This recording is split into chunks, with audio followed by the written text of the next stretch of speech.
زرعی tube well اور 300 unit تک بجلی صارفین کے لیے بڑی خوشخبری سامنے آئی ہے۔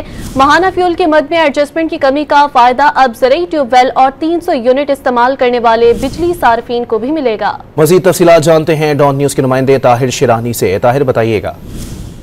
دیکھیں، جو ماہانہ فیول ایڈجسٹمنٹ ہوتی ہے موجودہ میکینزم کے تحت جو کمی کا ریلیف ہے وہ ماہانہ 300 یونٹ تک گھریلو جو بجلی استعمال کرنے والے صارفین ہیں، جس میں کہ الیکٹرک صارفین اور باقی تمام ملک کے جو بجلی صارفین ہیں ان کو نہیں ملتا۔ اسی طرح زرعی ٹیوب ویل جو صارفین ہیں ان کو بھی کمی کا ریلیف نہیں ملتا۔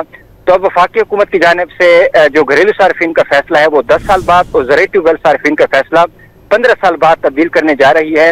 اور وفاقی وزیر پاور اویس لغاری نے نیپرا کو خط لکھ دیا ہے جس میں یہ کہا گیا ہے کہ ماہانہ 300 یونٹ تک جو گھریلو صارفین جو بجلی استعمال کرتے ہیں ان کو بھی ماہانہ ایڈجسٹمنٹ کی بجلی کی کمی کا ریلیف فراہم کیا جائے۔ اس کے ساتھ ساتھ جو زرعی ٹیوب ویل صارفین ہیں ان کو بھی جو کمی کا ریلیف ہے وہ فراہم کیا جائے۔ لیکن کچھ ذرائع کا ہمیں یہ بتانا ہے کہ یہ کیونکہ اقتصادی رابطہ کمیٹی کا فیصلہ ہے جس میں گھریلو صارفین کو ریلیف نہیں ملتا، تو ای سی سی کی اور وفاقی کابینہ کی منظوری کے بعد نیپرا کو گائیڈ لائن جاری کی جائیں گی اور اس کے بعد فیصلے پر عمل درآمد ہوگا۔ جی